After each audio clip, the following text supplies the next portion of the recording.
I don't think we can overemphasize the role of collaboration. I mean, you led with that, and I think it has produced incredible results for us. So getting the right people in the room is, I think, or getting a variety of people in the room is really the critical first step.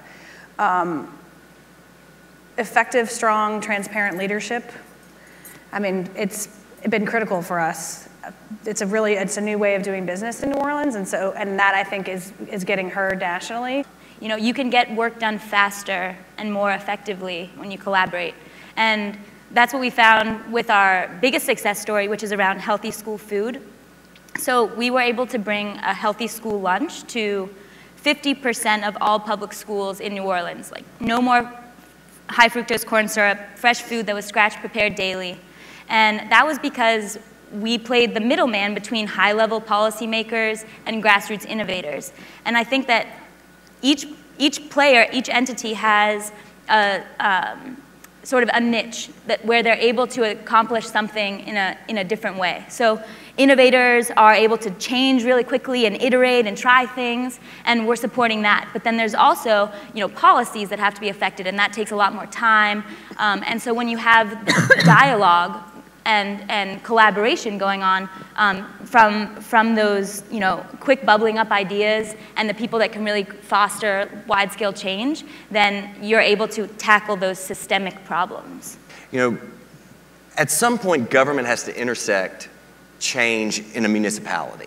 You know, business leaders can push it, the community can drive it, but at some point, you get into the basics of zoning, permitting, land use, all of those different things. And so I started thinking about, well, how did we do that a little differently? Because we did get over that hump.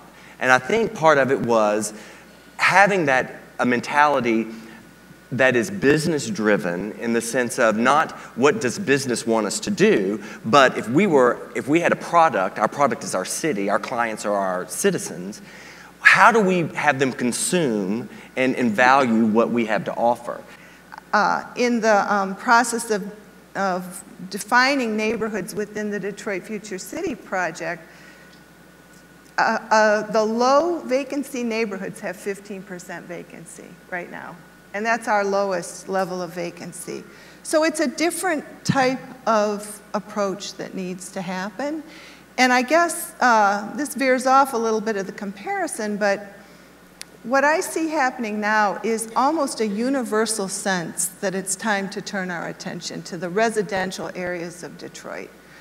It's residential areas where people put a stake in the city, where they raise their families, where the schools become the anchors, where, you know, ideally you live in a neighborhood in Detroit that serves people just as well as a neighborhood in Birmingham.